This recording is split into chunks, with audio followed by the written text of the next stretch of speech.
Hi everyone, this is Dr. Chhoda, and I've been reading the comments from our viewers, from our subscribers, from our community, which is growing very, very rapidly. And a lot of individuals said, hey, why haven't I got my insurance? Why haven't I got my unemployment insurance payment? I've recertified, but I still haven't received payment yet. What exactly has been going on is very frustrating because a lot of us are under a lot of financial pressure. We depend on this money. We need this money to pay rent, to keep the lights on, to put food on the table. So in this video, I'm going to go over the 5 reasons why unemployment benefit claims can get denied or postponed. Now, what's surprising is some of these may not even be related to you. Some of them may be actually related to fraud and errors on the part of the state agency. But let's jump right into them so you know exactly where things stand, and my goal is to help you make sense of some of this madness that we find ourselves in. Almost 30 million individuals are unemployed, and hopefully this information can be valuable. If you do find this information valuable, please share it with a friend or a family member so that they can get the knowledge that they need in order to be able to correct their unemployment benefits and get their benefits, because this money is a lifeline for a lot of us. My name is Dr. Chhoda with Ignition Time, and let's jump right in. There are 5 reasons. I'm going to go through each of the reasons one by one. Let's start with the first: applicant clerical errors. So if you as an applicant made an error, let's say you put your date of birth wrong, there was a mistake with your social, you put in the wrong information of your employer, your employment period was incorrect, let's say you put in the wrong information somehow, or maybe somehow you click the submit button and the information didn't get submitted. If you provided the wrong information to the state agency, then there is a high probability that your claim is going to get denied or postponed.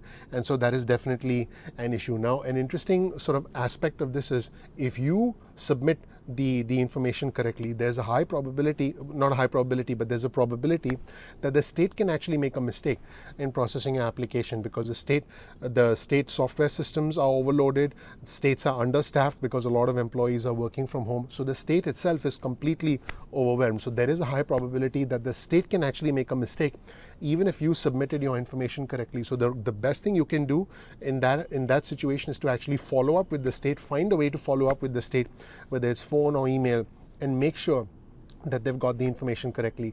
Take screenshots of all the information you submitted, take a printout of all the information you submitted, so you have proof of exactly what you submitted, when you submitted, so that you can then establish a clear timeline. If you can, send an email to your state if they're accepting email, so you establish a proper timeline and say, hey, I submitted the application today or 2 days ago or 4 days ago. Try and establish some sort of a digital timeline to make your case stronger. Let's get to point number 2, identification issues. So for some reason, let's say the state is not able to verify your information. Let's say there was a mistake with your driver's license or some other issue where they can't identify you. The identification issues or issues on the part of the state where they're simply not able to verify your information. So in this case, you submitted everything correctly, but the state for some reason was not able to essentially cross-reference that information with their own database or with the database of your employer.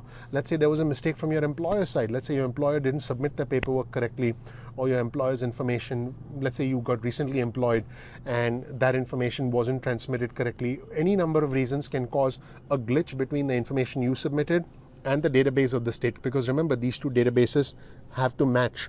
When these databases match, you start getting money, and that's what we all want. We want to be able to get the funds that are owed to us in this moment of crisis. I mean, this is the time that the unemployment system should come through for us. Number 3, fraud attempts. Now, I have talked about this in my previous video and in other videos on our channel. There is a high incidence of fraud going on right now, unfortunately.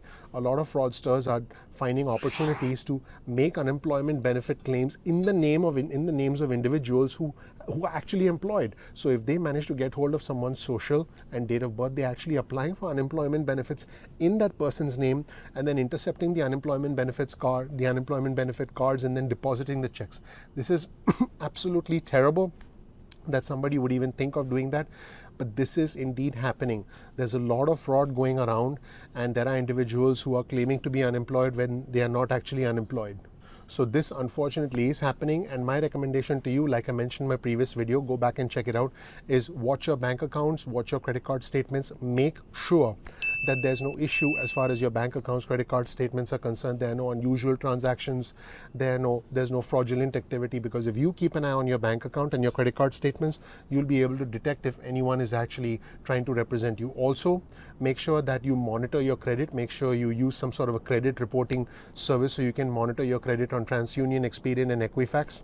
If you're not applying for credit, make sure your credit is frozen or locked. Very, very, very, very important thing to do, because that's how you protect yourself, and that's how you prevent someone else from stealing your identity. So number 4, if you were fired with cause, remember, unemployment benefits are not available for individuals who were fired with cause. So if there was a legitimate reason that your employer let you go, whatever that reason might be, if you were fired with cause, you're not going to be eligible for unemployment benefits. Different states have their own stipulations, but in general, if an individual was fired for a specific reason, as opposed to, let go through no fault of their own, or let go, they lost their job, as millions of us have because of the pandemic, that's a whole different matter. That's where the unemployment benefit system is supposed to come in and help you. But again, if you were fired for cause, then unfortunately you're not going to be eligible for unemployment benefits. And definitely, I don't want any of my viewers or subscribers to misrepresent their situation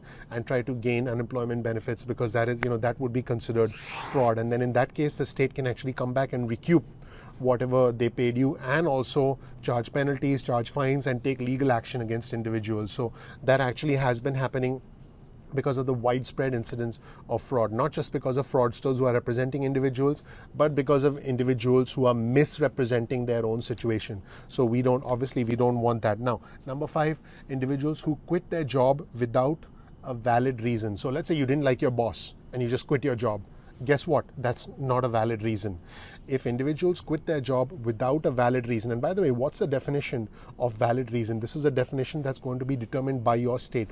Your state is going to examine your application based on the information that you provided, based on their state criteria and their eligibility requirements, and based on their formula, because remember, each state has their own formula. And then based on those factors, the state will say, all right, we're going to pay unemployment benefits. So unfortunately, if you quit your job without a valid reason, because you have to certify as to the circumstances under which you lost your job. If you quit your job without a valid reason, like I said, just not liking the commute, or not liking your boss, or not liking the job, that is not considered a valid reason. A valid reason would be a legitimate reason, like maybe something related to the illness, whether it was a factor on your side or whether it was a factor on the employer's side. That could be in most cases considered a valid reason, but again, you'll have to check with your state. So if you quit your job without a valid reason, that's going to be a major factor why you do not get unemployment benefits.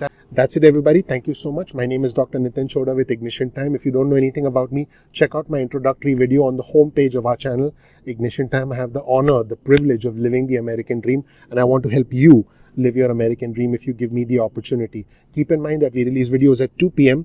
East Coast time most days of the week, so make sure you like and you subscribe to our channel so you get instantly notified about future updates going forward. Also, please comment below and let me know what you think about this video, and if any of these reasons apply to you, and if you've not gotten your unemployment benefits, or if there's been a delay with your unemployment benefits because of these reasons, just let me know. I'd love to hear from our community, and you can actually get help from other members of our community when you type comments in the section below. Finally, if you want to get alerts from us, get your cell phone out, send a text message with the word ignition or with the word time to 70,000, that's 70000, and you'll get instant alerts from us on your cell phone whenever there are important major alerts. You can also get added to our email list, and you can opt out of our email list at any time, or our SMS list at any time, no problem. Thank you so much for watching. Once again, please click like, please click subscribe below, and enable notifications so you get instant updates. My name is Dr. Nitin Chhoda with Ignition Time. I'm looking forward to seeing you soon in the next video at Ignition Time. Take care. Bye.